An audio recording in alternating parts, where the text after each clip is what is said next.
Most players practice for hours but never actually improve. Here's why. I would like to quickly point out there'll be a lot less editing for the rest of this video, but if you're serious about improving, you'll still stick around and listen to the points I've got to make, because I promise there's at least one tip in here that will help you improve. First off, you need to make sure you're reviewing your deaths immediately. After each death, just think to yourself, what could I have done differently there? And what was the main reason I lost the fight? Was it a bad peek? Was it a missed edit? Or was it something earlier on in the game, like not farming enough mats or trying to take the fight in a bad position? Record your gameplay, spot what mistakes you made, and maybe even watch it in slow motion. Once again, look for bad peeks. Maybe when you started the fight, you missed a couple of AR shots that if you hit, you could have ended the fight a lot quicker. Write down reoccurring mistakes. So make sure to keep a list of what kills. Make sure to keep a list of why you lose fights the most. Focus on what decisions you made, not your RNG. So even if you got unlucky and you got bad loot for some reason, what could you have done to avoid? Even if you get bad RNG, you can still carry on the game strong. Don't blame your teammates. Focus only on what you could have controlled, and don't always look at them to blame some of your mistakes. Even if you do lose because of your teammates, there's still something you could have done better. A lot of your deaths might actually come before the fight. It might just be that you was in the wrong place at the wrong time. For example, picking a fight whilst you're not even in zone yet, or picking a fight around an area that a lot of players usually will be, because then this means you're more likely to get third partied. Identify your biggest weaknesses. So what kills you most often? It can be literally anything. Is it your positioning? Is it your editing consistency? Is it your editing speed? Is it your piece control? All of these things. And even deeper, you can look into things like, was it because you got third partied because of your bad positioning? Practice one skill per session. Don't try and improve everything at once. Make sure to specifically focus on one skill, whether that's aim, mechanics, whether that's deepen the mechanics, more specific. So instead of just saying mechanics, you could say, okay, today I'm practicing my piece control, or today I am practicing not messing up as often. That leads into my next point, which is set specific goals. So instead of only saying, okay, I want to get better at aiming, say I want to have 70% accuracy in this Kovacs training map. Having more specific and measurable goals will definitely help you keep track of your progress.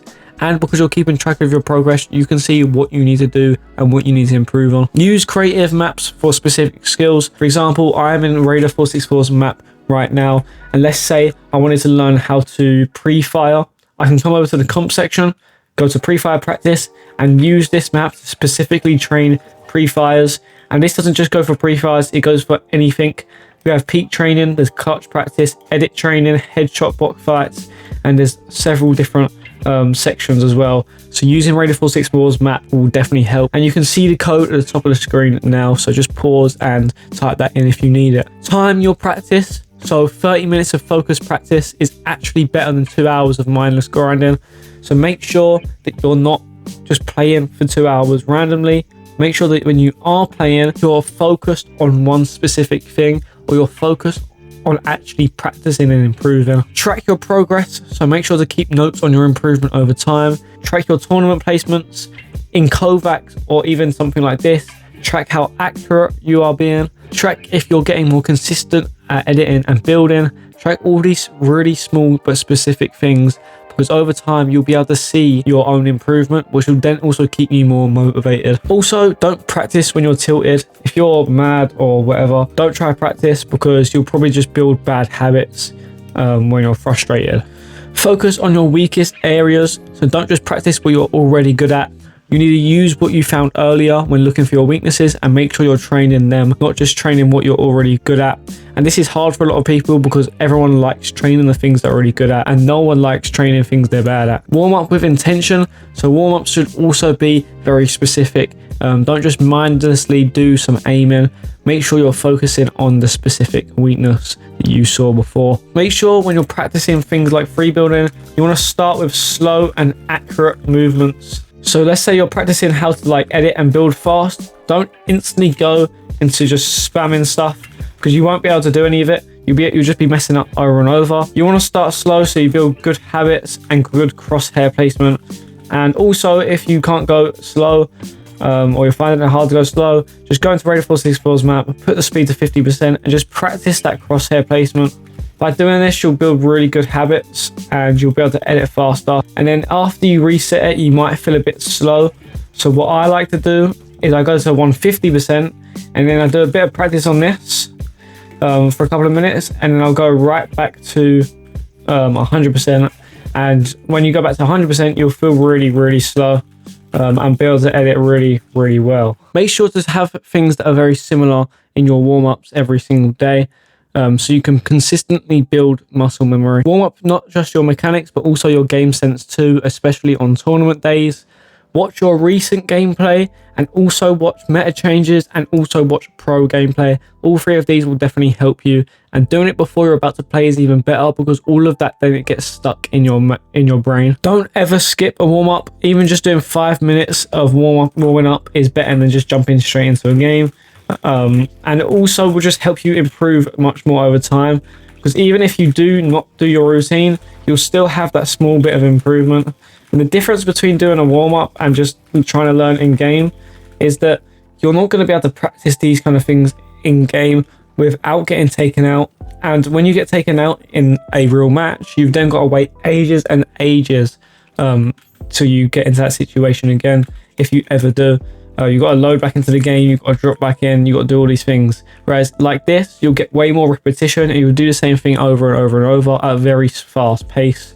Let's say we're in a game, we can probably only get into 2 or 3 fights per game, and each game takes about 25 minutes long if you win it. But in creative, you can probably get to like 50, 60, 70 fights in just like 2 hours, 3 hours. And this isn't me saying only ever play creative, it's just me saying that in creative you will have more repetitions, so try and use it in a certain way that will help you improve specific things like mechanics. That's why all creative demons are so mechanically gifted and so good at fighting, because they just get more repetitions of fighting. So you might also want to adjust your warm-up based on how you're playing. So let's say you've warmed up and then you start playing and you're not doing very well, and let's say you're missing your shots a lot. You then might want to go back into a warm-up map like this and just train your aim and warm up your aim a bit more, spend some more time on it, and then go back into playing real games. Because there's no point if your aim isn't warmed up, if the mechanics aren't warmed up. You might as well go back into your warm-up map, do a tiny bit more warming up, and then go back into the game. And if you're still not doing great, then just jump straight back into the warm-up and just practice for a while. Make sure that you're playing against better players. Playing against worse players is probably one of the worst things you can ever do for your improvement. Because let's say I'm playing against a bad player and I'm decently new, and I'm in a fight with someone that's not very good at the game. Let's say I make a really dumb peek. They're peeking on me here, and I make a really dumb decision to do some sort of open peek like this, and they go to peek, but because they're a bad player, I actually tag them for like 185 because they have a bad peek. My brain is then going to associate what I just did here as a good thing, whereas any other player that's actually good at the game and knows how to peek properly there would have done this peek and actually just taken me out. That's why it's so bad, and that's why it builds so many bad habits playing against bad players. So I genuinely think this is the worst thing you could possibly do. Make sure as well you're not only playing creative, make sure you're definitely playing some ranked, make sure you're definitely playing some scrims. And when you are playing creative, don't just play one game mode. Sometimes play realistic, sometimes play 2v1 realistics, sometimes just come into a map like this and just do some free builds. There's always different things each map helps you work on, so there's never a reason you shouldn't have a big variety of maps that you could use. Make sure to study players better than you. Try get some teammates that are much better than you. I know this is very hard because a lot of players don't want to play with players that are worse than them.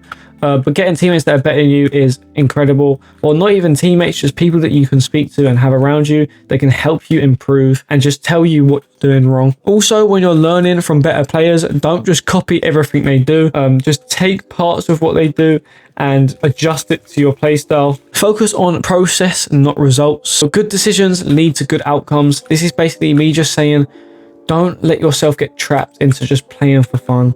Don't let yourself get trapped into just playing with your mates, just messing about in some random creative map. You need to make sure you're making the good decisions and making the right decisions so you can improve it faster. Celebrate the small wins. So you need to make sure that when you are improving, you're acknowledging that you're improving and you're not just setting it to the side. Because if you do just set this to the side, you're going to have less motivation. And you're not actually going to feel like you are improving, even though you are. Even if it's the tiniest little bit of an improvement, let's say you do one extra quad edit than you normally would, that's still a bit of improvement that you need to acknowledge. Adjust goals based on your performance. So if you're hitting your goals easily, you're going to have to make them harder. Let's say your goal usually is to have 70% aiming accuracy. Next game, you're going to have to try and hit 75%. And if you hit that, it needs to move up to 80%. You need to keep moving it up. So just hitting the same goal over and over. Second to last thing is to not set too many goals. 1 to 2 focused goals per session should be the maximum, so you don't get too distracted and you don't have too many things to think about in the game. You just want 1 or 2, and this will definitely help you out. And finally, write down your goals. Physical reminders will definitely help you stay focused and will remind you to keep practicing and keep trying harder. So just being able to see that goal physically will then motivate you into practicing harder than ever. But even with the perfect habits, there's something bigger happening in Fortnite competitive that most players don't understand. The video why competitive Fortnite is dying will be on screen right now, and it explains why Fortnite dying is actually the best time for you to start your competitive journey. So click it now and I'll see you there.